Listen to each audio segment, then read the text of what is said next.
Y miramos entonces que en cuanto a las formalidades, en el punto 3.3 decíamos que el contenido de la sentencia difiere de alguna manera en la escrituralidad y en la oralidad, advirtiendo que en oralidad será suficiente con la parte emotiva y la parte resolutiva. Se elimina la de síntesis porque pues ya las partes han tenido la oportunidad de estar en todas las actuaciones y no tendría ningún sentido.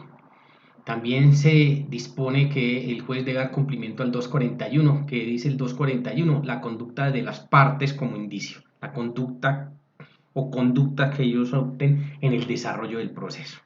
Por eso el juez podrá deducir indicios de la conducta procesal de las partes, que serán útiles para otro tipo de acción, otro tipo de proceso judicial, ejemplo vía prueba trasladada. Por lo tanto, se combina al juez a observar la conducta de las partes y a asignarle, si es el caso, en la sentencia el efecto que corresponde. Y ese indicio, entonces, ya les digo, como medio de prueba podría trasladarse a otra actuación. El 282 nos habla sobre la resolución de excepciones. Siempre que nos hablen de excepciones, saben ustedes que serán excepciones de fondo o de mérito.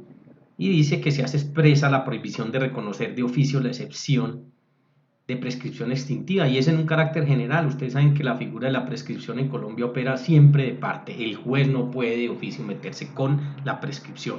Aquí se alude pues a la extintiva. Dice que si no se propone oportunamente por el demandado, que tendría que ser en la contestación de la demanda, se entiende renunciada. El 283, que nos habla de la condena en concreto, entonces maneja varios eventos. Un primer evento, y dice que si se trata de la condena al pago, perjuicios, intereses, frutos, mejora o cualquier de estas cuantificables, se hará en la sentencia por cantidad y valor determinados. Esto es siempre y cuando se tengan los elementos de juicio para que el juez lo pueda hacer. El segundo evento lo hace extensivo al ACUEM. Dice el ACUEM deberá extender esa condena en concreto hasta la fecha de la sentencia de segunda instancia, también haciendo la salvedad siempre y cuando pues tenga los elementos de juicio para hacerla. El tercer evento está determinado para las condenas en abstracto, o sea, aquellos eventos en los cuales que nos diga el juez que existen perjuicios pero no tiene cómo cuantificarlos. Por lo tanto, sabemos, se desata el incidente y sabemos también hoy que ese incidente termina vía sentencia. Incidente, como todos, por escrito, con la liquidación motivada, estimada bajo juramento, como todas las actuaciones judiciales o jurisdiccionales, dentro de los 30 días siguientes a la ejecutoria de la providencia judicial o de la notificación del auto de obedecimiento, dependiendo si es en primera o en segunda instancia. Vencido este término anterior, sin promoverlo, se extingue el derecho. Vean que es una consecuencia jurídica bien significativa, solo hay 30 días después de la ejecutoria de esa respectiva providencia judicial. Y este incidente, lo sabemos, se resuelve mediante sentencia. El cuarto evento es que ahora se constituye una posibilidad de promoverse el recurso de casación contra esa sentencia. Lo decíamos, que siendo una sentencia, y como todas, es susceptible de recursos extraordinarios. La condena de abstracto puede ser dictada en declarativos o en ejecutivos. Está dispuesta para dos tipos de procesos. Respecto a la aclaración y adición de providencias judiciales, el inciso final de los artículos 285 y 287, que dice que entre el término de la ejecutoria del auto que resuelve sobre la aclaración o sobre la adición o complementación, podrá recurrirse la providencia judicial principal. En materia de recursos pues los extenderemos, pero desde ya es un aporte nuevo y una claridad que se hace en el Código General del Proceso, y es que frente a autos de aclaración o frente a autos de complementación se puede recurrir la providencia judicial principal, o sea, cobijaría las dos, tanto la primera como la segunda, si se trata de aclarar, porque la aclaró y lo tiene que hacer a través de un auto, o si en la primera actuación fue insuficiente y hubo necesidad de complementarla, se complementa también mediante un auto. Lo importante aquí es saber que cabe recurso contra esa decisión y cobija la principal. Los actos procesales de comunicación. Entonces tenemos dos clases de actos procesales de comunicación: las órdenes y las notificaciones. En cuanto a las órdenes, pues no hay ninguna variación: los oficios, los despachos comisorios, los telegramas y las boletas de citación. ¿Qué ha sucedido? Que en torno a los oficios y los despachos comisorios, pues toda la implementación de las TICs está a la orden del día. Por eso, este esquema del despacho comisorio vía videoconferencia o vía teleconferencia se podrá realizar y será el método por el cual el juez debe actuar prioritariamente. El fenómeno o el esquema, que ya lo hablamos en las reglas generales de procedimiento de estas TICs, y en esta figura pues sí que se ven sus beneficios, ¿no? Miren que si el despacho comisorio no se utiliza a través de las TICs, sino bajo el método tradicional, saben ustedes que hay que hacer la petición, el juez tiene que elaborar un despacho comisorio, ese despacho comisorio tiene que verificarlo la parte, el comitente lo tiene que enviar al comisionado, el comisionado realizar la labor o la tarea jurisdiccional que le están ordenando ahí, devolvérselo al comitente, el comitente colocarlo a disposición, o sea, correrle traslado a las partes para que se pronuncie. Y miren que todo esto se evita con una videoconferencia, una teleconferencia, haciendo esa o dando cumplimiento a esa misma figura procesal de la comisión, porque allí se evita todo eso y se verifica en esa misma actuación, en esa misma videoconferencia, ahorrándonos una cantidad de dinero y sobre todo una cantidad de tiempo significativos. Los telegramas en este sentido, ¿no?, los que lleven implícita una orden, porque tenemos que hay telegramas en los cuales unos jueces, los jueces proactivos, por ejemplo, en aras de cumplir con el cometido judicial, envían un telegrama recordándole a las partes que tienen una audiencia. Pues esto no es ninguna orden, ese telegrama simplemente es un acto procesal de ordenación, instrucción, impulso. Es los telegramas que contengan una orden implícita, como puede ser la citación a un testigo a un proceso, ¿cierto? Las boletas de citación se usaban antes, ya esto lo ha recogido los telegramas, esas estaban destinadas más que todo al tema de requerir, invitar a los testigos. ¿Qué tenemos respecto al segundo grupo, que son las notificaciones? Pues tenemos que los actos procesales que provengan de sujetos procesales distintos al juez se hacen conocer a las partes por medio de traslados, el artículo 110, las providencias judiciales por medio de notificaciones. Y esto el contexto. Habla o define o definimos primero la notificación personal porque es la principal en Colombia. Las otras son medios también de notificación, pero no de manera principal, de manera secundaria. La personal es entre nosotros la principal. ¿Quién está autorizado para realizar la notificación personal? Pues, ¿cuándo procede? La primera providencia judicial que se profiere en relación con el demandado, apoderado o el representante. Esa primera providencia judicial y solo la primera providencia judicial, porque es que nosotros cerciorándonos a través de ella, que se hizo en el carácter personal, ya damos cumplimiento con todo el esquema del artículo 29 de la Constitución. Y hoy, en un sentido más amplio, porque se permite hacérsela o al demandado o a su apoderado o al representante legal. Claro, en los tres tenemos que cerciorarnos que efectivamente sea el demandado, o en el segundo evento que realmente tenga el poder para hacerlo o sea el representante legal de esa persona jurídica. Excepciones a la primera providencia, a la notificación de manera personal de la primera providencia. Tradicionales teníamos la de la reforma de la demanda, ya la vimos nosotros aquí, decíamos que si no hay nuevos demandados, el auto admisorio de la demanda que acepta una reforma, pues se le notifica a las partes por estado, por eso ahí no obliga que sea personal. Las demandas acumuladas en el ejercicio de la demanda acumulada por la misma razón, que las partes ya están enteradas, ya saben de la actuación, por lo tanto proceden las notificaciones de ahí en adelante por estado. Y la demanda de reconvención, que saben ustedes que si prospera, como es un acto procesal de defensa, el demandado entonces promueve esta demanda o esta contrademanda, el juez, si es del caso, libraría el auto admisorio de la demanda de reconvención. Ese auto admisorio de la demanda de reconvención no se le notifica a la contraparte personalmente porque ya está vinculada, se le notifica por estado, en este caso al demandante. Y la que sí es nueva es la que admite el paso de un ejecutivo a un declarativo, porque hoy en el contexto del Código General del Proceso, cuando el juez niega un mandamiento ejecutivo, y lo verán ustedes en el ejecutivo, el juez niega el mandamiento ejecutivo, dice aquí no hay lugar a la acción ejecutiva, pero les surge la posibilidad al demandante, al accionante, de una acción declarativa. Por lo tanto, si lo hace dentro de los 5 días siguientes a la firmeza de ese auto, puede mutar a una acción declarativa. Y si eso es así, y le libran en la acción declarativa un auto admisorio de la demanda, ese auto admisorio de la demanda no se notificaría personalmente, se notificaría por estado, porque ya está vinculado a la contraparte cuando se intentó el proceso ejecutivo. La primera que debe hacerse a terceros, tradicional, ¿cierto? La integración del contradictorio, llamamientos en garantía, llamamiento a acreedores hipotecarios. La citación a funcionarios públicos también debe hacerse de manera personal, por existir menores en los procesos de nulidad de matrimonio, en los de divorcio, cuando exijan la presencia del Ministerio Público, ¿cierto? Separación de bienes y de cuerpos en tema de familia, que hay por la razón de que existen menores, es obligatorio personalmente notificar al Ministerio Público.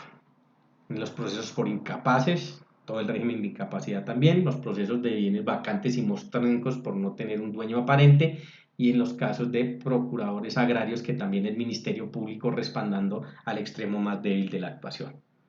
Y los ordenados por ley. ¿Cuáles serían estos ordenados por ley?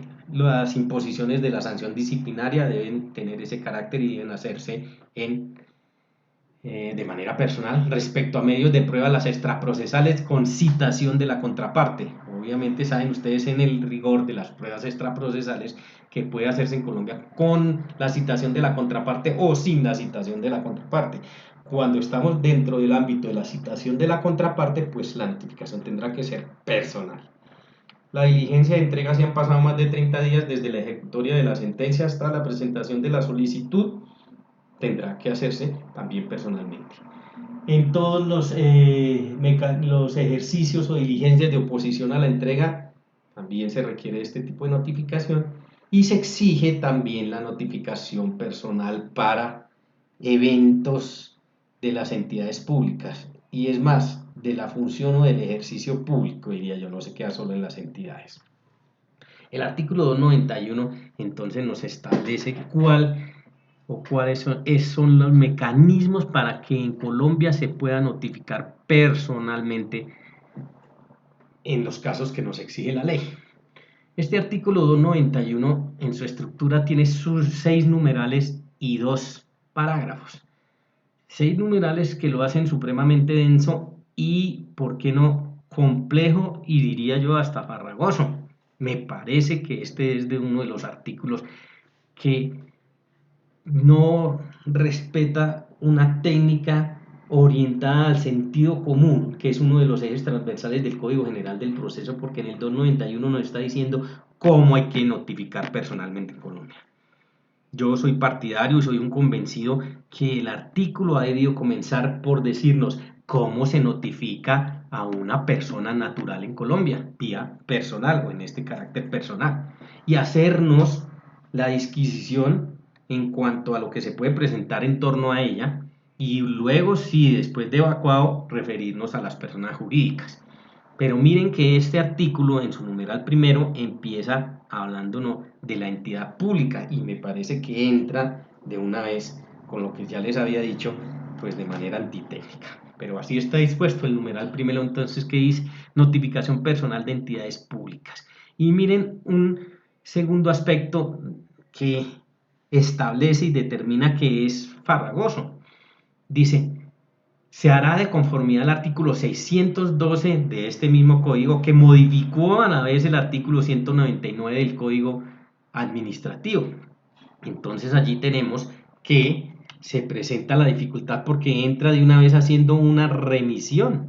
Vean que la remisión la hace y dice proceda al 612, y ese a la vez modificó el 199 del CEPAC y dispone de unas reglas. Entonces seguimos en el numeral primero. ¿Qué reglas? Dice: toda entidad pública o entidad privada que ejerza funciones públicas y el Ministerio Público de esta jurisdicción deben tener un buceo de correo electrónico exclusivamente para recibir notificaciones judiciales. Entonces, la primera regla. Miren que no está hablando solo de entidades públicas, por eso me refiero yo que el título se queda corto, porque dice todo aquel que en Colombia ejerza función pública, porque inclusive podemos tener ahí privados o particulares. Y obviamente el Ministerio Público de esta jurisdicción. ¿A qué los obliga? A la tecnología, a un buzón de correo electrónico exclusivamente para notificaciones judiciales.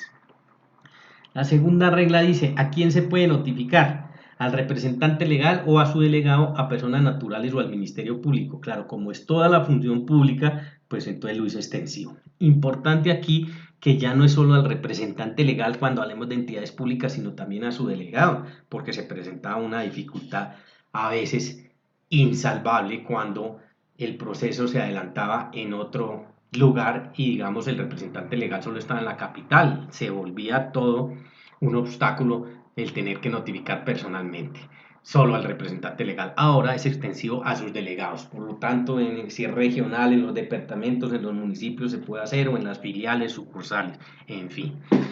Tercera regla, extiende el alcance también para notificar personalmente a particulares inscritos en el registro mercantil por esta vía. Y ahí me parece que hay otra situación muy confusa, porque estamos hablando de ejercicio de la función pública y aprovechó el legislador para decir y hacer extensivo el alcance y dice que también a particulares inscritos en el registro mercantil. Entonces, pues incluye un segundo grupo con el carácter obligatorio. Primer grupo, ¿cuál? Entidades públicas, que es de las que estamos hablando y en rigor todo ejercicio de función pública. Segundo grupo, y vamos hasta ahora en el segundo, ¿cierto? Particulares inscritos en el registro mercantil. Esos son los que tienen carácter obligatorio, hasta ahí es donde vamos.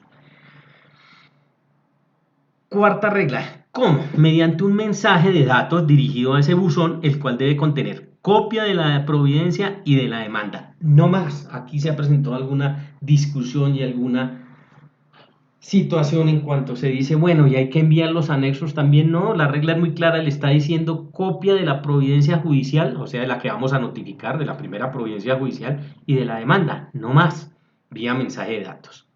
Quinto, la prueba de acuse de recibo o cualquier medio que constate el acceso del destinatario al mensaje y el secretario así lo hará constar en el expediente, situación que también ha presentado dificultades. En torno a que esta prueba de acuse de recibo es mejor siempre verificarla con el secretario, es a nivel de consejo que les doy para que lo hagan de esa manera. Igual de toda notificación hay que dejar prueba, ¿no? Para verificar que se hizo la notificación en legal forma. La sexta regla dice, copia de la demanda y sus anexos, aquí sí con sus anexos, quedan en la Secretaría a disposición del demandado, claro, hacen parte del expediente. El término del traslado comienza a correr al vencimiento del término común de 25 días después de surtida la última notificación, siendo varios. Entonces queda ese espacio y queda a disposición de las partes. Entonces digamos que tenemos un doble escenario hasta aquí, y es que ya se envió al buzón de correo para notificaciones y en secretaría queda a disposición de las partes por un plazo suficiente, inclusive para muchos muy largo, de 25 días después de la última notificación. Y en esa misma regla ordena de manera inmediata también a través de servicio postal remitir copia de la demanda y sus anexos y la copia del auto de demandamiento ejecutivo o de auto admisorio de la demanda o el demandamiento ejecutivo. Entonces miren que esta sexta regla sí es verdaderamente llamativa en cuanto a que es incoherente, porque está apostándole a que ya se hizo por vía correo electrónico, mensaje de datos. Y ya esa información está allá, pero no con eso suficiente ordena de manera inmediata y a través de servicio postal, o sea, hacerlo en físico como tradicionalmente lo hacíamos, incluyendo copia de la demanda, sus anexos y la providencia judicial.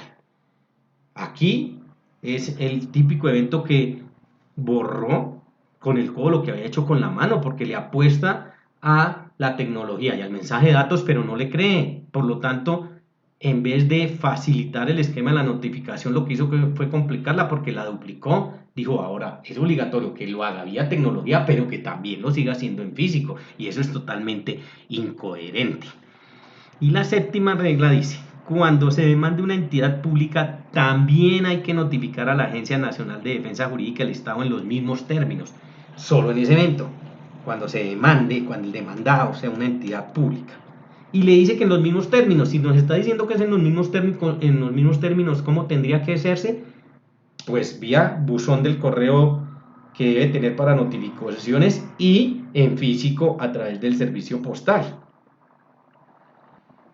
Estamos pues, en Colombia y se evidencia la inconsistencia y la falta de una política, sobre todo en materia judicial. Sobrevino después un parágrafo, el parágrafo del artículo 3 del decreto 1365 de 2013, en el cual se dispuso que si estamos frente al evento que la demandada sea una entidad pública, es suficiente con la notificación vía correo electrónico. Entonces miren cómo se va dando una serie, una cascada de imprecisiones que hacen confuso esto. Entonces dijo, bueno, con todo y que también hay que hacerlo a la Agencia Nacional de Defensa Jurídica del Estado para que ella esté enterada, allí sí será suficiente solo con el correo electrónico. Entonces la pregunta es, bueno, para allí sí es suficiente el correo electrónico, pero para todos los otros eventos hay que hacerlo también vía físico y es en verdad totalmente incoherente esta actuación. Pero pues ahí están dispuestas las normas como está organizado eso hoy. Aquí hacemos un paréntesis porque estamos hablando de la notificación personal, pero es importante que lo tengan en cuenta. La notificación de sentencias para entidades públicas, porque aquí hay una modificación. Entonces, por eso les digo, hacemos un paréntesis. Estamos hablando de notificación personal, que sabemos que es de la primera providencia judicial, pero aprovechamos para mirar este tema de las sentencias para entidades públicas. ¿Cuál es el escenario? Dos eventos. Una, las actuaciones en audiencias, pues se notifican en estrados, esa no tiene ningún inconveniente. Las actuaciones por fuera de audiencias de conformidad al CEPACA, su artículo 203, dispone que dentro de los 3 días siguientes a su fecha, mediante envío de su texto a través de mensaje al buzón electrónico para notificaciones judiciales, se le envía allí. Ahí no tenemos ninguna dificultad. La dificultad está en este último evento. A quienes no se les deba o pueda notificar por vía electrónica, no se puede hacer por la vía electrónica, entonces dice, se le notificará por medio de edicto en la forma prevista en el artículo 323 del Código de Procedimiento Civil. Y aquí es donde está la situación que ustedes tienen que tener en cuenta, y es que el artículo 323 del Código de Procedimiento Civil fue derogado por el Código General del Proceso. ¿Por qué? Porque el Código General del Proceso simplificó el tema de las notificaciones y dijo, si la actuación es escrita, si la providencia judicial consta por escrito, no importa que sea auto o sea sentencia, se notificará por estado. Por lo tanto, todas las actuaciones escritas, mejor, todas las providencias judiciales escritas se notifican por estado. Y eso es lo que hay que entender cuando se ve este evento en esta norma, porque ya no nos podemos remitir al 323 porque eso está derogado. Simplemente como que hay, a quienes no se les deba o pueda notificar por vía electrónica, se les notificará por estado de conformidad al Código General del Proceso y se hizo esa precisión. El numeral segundo.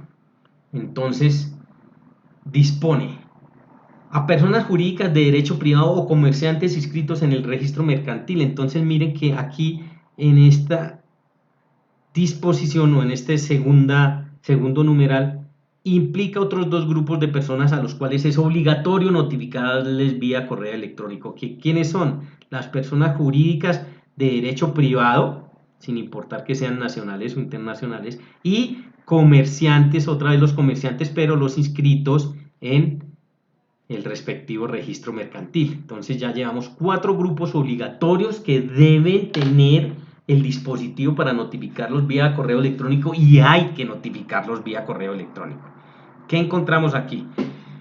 Que los comerciantes tienen la obligación ante la Cámara de Comercio de registrarse o en la oficina de registro correspondiente con la dirección electrónica, porque sabemos que es un grupo de los que está catalogados como obligatorio. Dice, y aquí aparecería un quinto grupo con esa posibilidad, pero no en el carácter obligatorio. Esto también aplica para personas naturales que hayan suministrado en la demanda dirección de correo electrónico. Por lo tanto, es siempre y cuando esa persona natural haya suministrado la dirección de correo electrónico. Aquí hay una imprecisión también que se dice en la demanda y se cree que solo es en la demanda. Por lo tanto, si no lo hace en la demanda o en la contestación de la demanda no habría lugar. No, es extensivo a cualquier actuación jurisdiccional donde esté la dirección de correo electrónico y así debe entenderse. Por lo tanto, pareciera que quedó limitada la demanda y de eso se tienen que abstraer porque no es solo para la demanda, es para cualquier evento, cualquier actuación judicial o jurisdiccional donde se disponga de la dirección de correo electrónico. Y ya en torno a eso hay jurisprudencia. Hay un caso, bueno, dos, pero refiramos uno que fue muy importante porque ya hay pronunciamiento de la Corte, de las altas cortes en cuanto, y es precisamente el Consejo de Estado, un abogado envía un memorial al juzgado y en el memorial, saben ustedes, muchos acostumbran a determinar sus puntos de contacto. Entonces ahí encontramos en las modalidades o en las formas, hay unos que colocan arriba todo su nombre con todo el bagaje jurídico que tienen y bueno, se les va casi toda la hoja disponiendo de que son especialistas en tal, magíster en tal, en fin, asesores, consultores. Y en la parte inferior, sus puntos de contacto, que antes eran las direcciones en físico y eso, hoy tenemos direcciones de correo electrónico, vía Facebook, vía WhatsApp, en fin. Un abogado envía un memorial al juzgado con una situación alusiva al proceso. Bueno, el documento entra al expediente y en desarrollo de ese proceso el juzgado determina que hay que notificar a las partes y opta por notificar a este abogado en los puntos de contacto que él tenía en la parte inferior de esa hoja donde presentó el memorial. Y se vino el abogado Lanzenristre diciendo que en ningún lado él había expresamente autorizado ni determinado que esa era su dirección de correo electrónico y por lo tanto allí lo pudiesen notificar para efectos judiciales o jurisdiccionales. Es un evento que yo siempre en todos los escenarios digo que solo se nos ocurre a nosotros los abogados.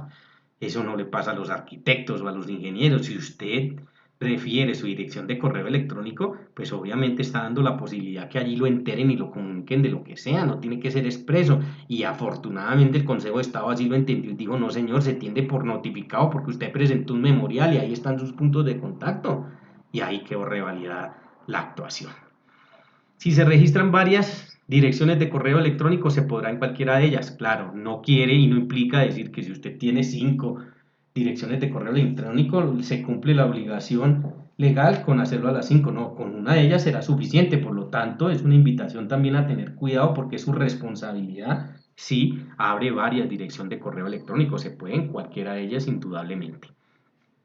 El numeral tercero habla de la comunicación a quien debe notificarse. Y dice, el interesado sin intervención del secretario remite una comunicación. ¿A qué se está refiriendo? Al citatorio, a lo que nosotros conocemos como citatorio, pero vea que esto se ha incrustado en el ámbito judicial, es vía costumbre, porque la norma no habla de citatorios, habla simplemente de una comunicación que ya les digo ha optado por ese nombre, sin intervención del secretario. Por lo tanto, aquí en este numeral es importante saber, esta es de las razones por las cuales yo me baso en decir que en materia de notificaciones la evolución en Colombia ha sido grande, porque antes de la ley 794-2003 la obligación era del interesado, del secretario y del juez. Después con esta ley 794-2003 se saca del escenario el juez y dice esto es una obligación del interesado y del secretario. Y si usted lo mira hoy en contexto con el Código General del Proceso y lo que estamos mirando, pues hoy es una obligación de la parte. Por eso ustedes, en los distritos judiciales donde actúan, y ya es muy raro, usted va y ningún juzgado le elabora a usted el citatorio, simplemente le dice, doctor, doctora, cumpla con el artículo 91, procede a hacer el citatorio y envíelo. Ya no se hacen avisos, ya no se hacen citatorios, y esta es la razón del por qué ahora la obligación, y me parece que es sana, corresponde al interesado. como era el mayor número de nulidades que se presentaban en torno a las notificaciones, indebidas notificaciones, pues me parece sano que quien se deba responsabilizar sea una sola persona y por obvias razones tiene que ser el accionante.